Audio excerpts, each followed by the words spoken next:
Ah bon ça? Ah ouais. C'est normal. Voilà. Il y a un peu à boire. On va voir le poil. C'est comme ça.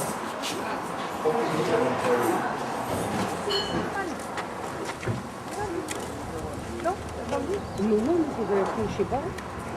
On est...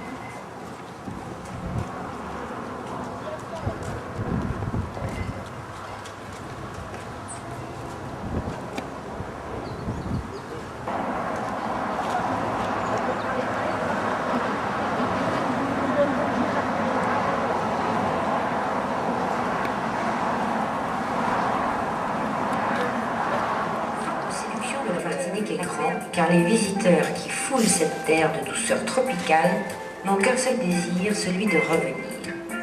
Une île amoureuse du vent, où l'air a des odeurs de sucre et de vanille. Odeur de sucre de canne, qui fut pendant longtemps la principale richesse agricole de ce pays. Vers 1660, le tout-puissant Nicolas Fouquet rêve de fonder une vice-royauté aux Antilles.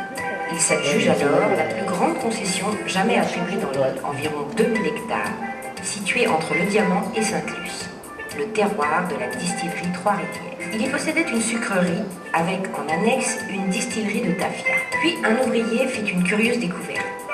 Il avala une bonne rasade de jus de canne que la chaleur et la levure avaient fait fermenter. Celui-ci lui monta à la tête avec des sensations qui, pour être brûlantes, n'en étaient pas moins enivrantes. C'est le début du rhum agricole. Un riche passé historique et un terroir, deux points essentiels pour le rhum agricole Trois-Rivières, qui se présente comme un vrai rhum de cru et qui bénéficie de l'appellation d'origine contrôlée. Un roseau de miel, jaune, verte, violette ou rouge, les tiges de canne atteignent 2 à 5 mètres de hauteur et ont un cycle végétatif de 12 mois. La plantation est faite par bouturage sur des parcelles qui sont replantées tous les 6 ou 7 ans. La maturation commence à partir du 9e mois. 2 ou 3 mois d'ensoleillement seront ensuite nécessaires pour que la canne soit bonne pour la coupe. C'est le début de la campagne sucrière et rhummière en Martinique. Donne le jus de canne, la fermentation de ce jus qui transforme les sucres en alcool, la distillation qui concentre l'alcool de jus fermenté en rhum. La distillerie Trois-Rivières dispose de sa propre source d'énergie, la vapeur. Les moulins et la majorité de l'installation sont propulsés par une machine qui date de 1926. À la sortie des moulins, la fibre de canne ou bagasse est brûlée dans la chaudière et fournit de la vapeur. Celle-ci alimente la mécanique et la colonne à distiller.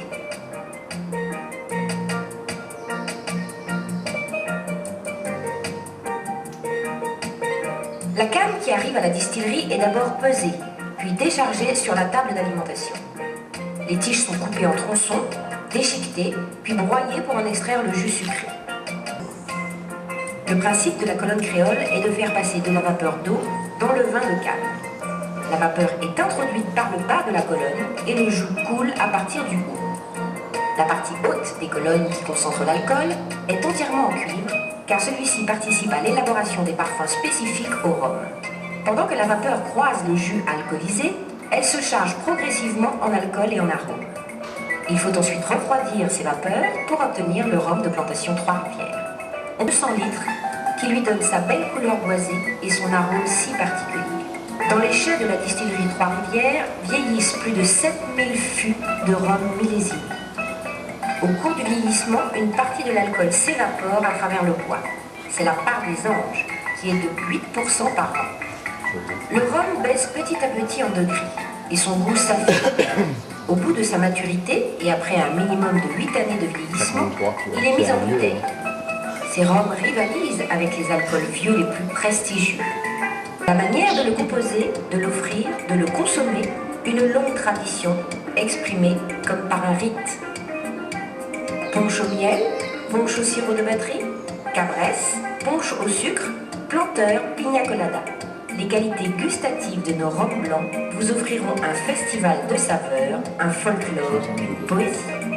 8 à 10 années minimum sont consacrées au vieillissement des rhums vieux agricoles de la distillerie Trois-Rivières.